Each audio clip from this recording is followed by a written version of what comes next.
Hi, this is Tim Schwalk, producer on Heroes of Ruin in Space. Today I'm excited to show off my favorite character class in the game, the Architect. The Architect is one of the more challenging classes to play in Heroes of Ruin. She's great for players who like to bombard enemies from afar and really control the battlefield. Plus, she has some of the coolest looking attacks in the entire game. She does have less health though, and she doesn't have that same level of mobility as the Gunslinger. But if you don't mind playing keep away, and you like having a few tricks up your sleeve, the Architect may be the perfect class for you. So here I am in the Void Dungeon as a level 20 Architect. I'm going to show you guys some of her really amazing abilities and also some of the tactics you might use when you're playing as her. You see me doing a little bit of keep away here using my arcane bolts, which are these really cool homing projectiles she has. You'll see some of these attacks I'm using are really high level. You won't start the game with these, but you really look forward to these as you're leveling up your Architect. It looks like I'm about to dispatch a few mantids here.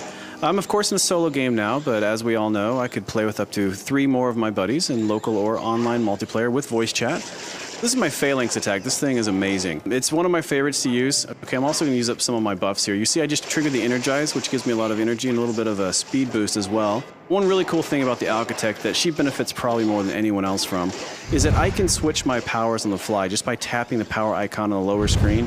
That way you're not just tied to the 3 that you've got mapped to the buttons. You can fling through them as much as you want on the fly without going into any menus. That's something that she really benefits from because she's got so many crazy cool tools, and you can see me using a lot of them right here. Now, as the Architect, you do need to be careful to manage your energy use. She goes through energy fast with these awesome moves, and you will have to rely on melee a little bit. But as soon as energy's back, I like to go back to some of my heavy hitters because they're just pretty cool. Great, so it looks like some loot has dropped over here. I want to clear out the area before grabbing it. If I wanted to, I could just go quick pick it up right now, but I like to examine it first, see if it's actually worth a spot in my inventory. Right now you can see I'm on fire. These flame imps are no joke. Another cool thing is how some powers will evolve as you upgrade them, like my arcane bolts. You start with 2 of them, but by the end you've got a swarm of them. It's pretty fun. Standing over fallen loot gives you a quick look at the stats of how it's going to change your character. Look good, so I picked it up. I'm going to go into my inventory screen and show you how that works. So I'm going to go down to torso pieces because I picked up a torso piece. Highlighting over any piece of armor you have will show you exactly how it changes your stats. This one increases my armor, so of course I want to put it on. You do immediately see it appear on your character, which is very cool. And this shows you exactly how much customization there is in our game.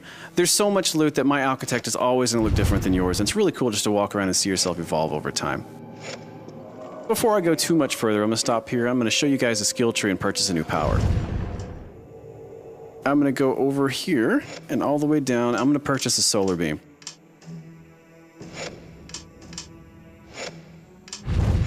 It says here the solar beam is a channeled blast of fiery power, which what Architect couldn't use that, so I'm going to go ahead and purchase that. Right here, guys, I'm going to give you a pro tip. Remember that all the powers in the game were created to complement each other. So what I'm doing is I'm throwing out the gravity bomb. What it does is it sucks all the enemies into one spot, stunning them, making them sitting ducks for my high-powered solar beam. Experiment to find other combos within her bag of tricks.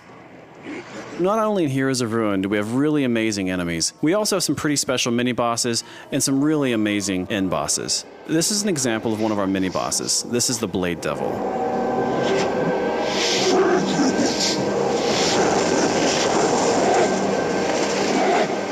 Mini bosses and end bosses in our game always have really cool special abilities, and the Blade Devil's no different. You can see here he's got those giant blades on his arms, and he'll do the spinning attack, and afterwards he'll be dizzy, giving you an opportunity to approach and attack him.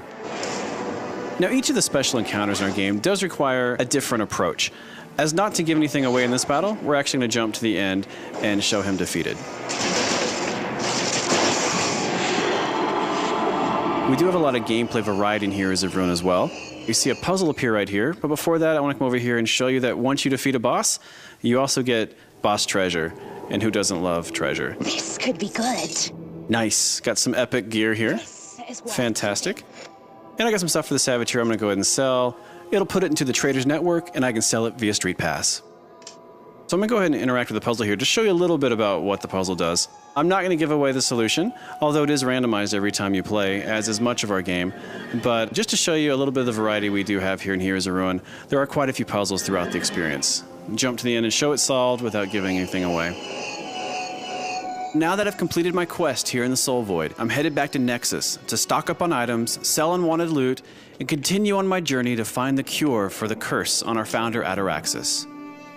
Of course, it's never quite that simple, is it? It seems that all of our adventuring has caught the eye of an interested party. My, you've been busy. But I am not going to give anything away at this time. Watch for Heroes of Ruin, coming soon exclusively to the Nintendo 3DS.